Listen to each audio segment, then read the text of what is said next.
இவ்வளோ சிம்பிளாக கல்யாண வீட்டு ஸ்டைலில் நீங்கள் வத்த குழம்பு சாப்பிட்டது இல்லையா? செஞ்சு சாப்பிட்டு பாருங்களேன், சூப்பராக இருக்கும்.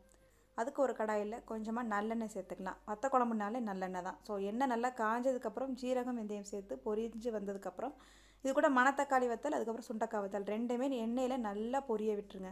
சிம்லேயே வச்சு நல்லா ஒரு 2 நிமிஷம் நல்லா பொரிஞ்சு வந்ததுக்கப்புறம் உங்களுக்கு தேவையான அளவுக்கு பூண்டு சேர்த்துக்கலாம். பூண்டு வந்து முழுசாகவே சேர்த்துக்கோங்க, கட் பண்ண தேவையில்லை. முழுசாக சேர்த்து சாப்பிட்டோம்னா தான் டேஸ்ட் நல்லாயிருக்கும்.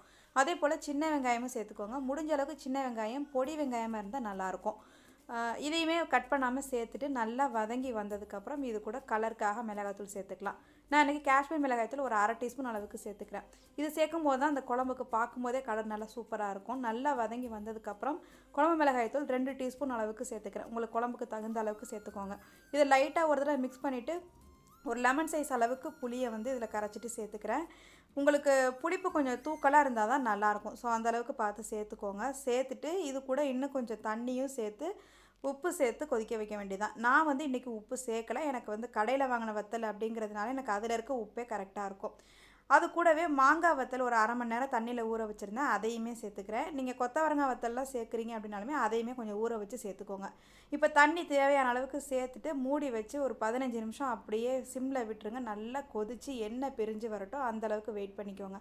இப்போ நல்லா எண்ணெய் பிரிஞ்சு வந்துருச்சு. இப்போ இது லாஸ்ட்டாக ஒரு சின்ன ஒரு பொருள் சேர்த்தா தான் அந்த கல்யாண வீட்டு ஸ்டைல் வரும்.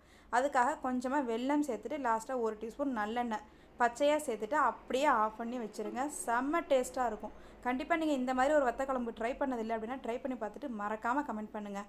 இது வரைக்கும் நம்ம சேனலை சப்ஸ்கிரைப் பண்ணாமல் இருக்கீங்களா? சப்ஸ்கிரைப் பண்ணி சப்போர்ட் பண்ணுங்கள்.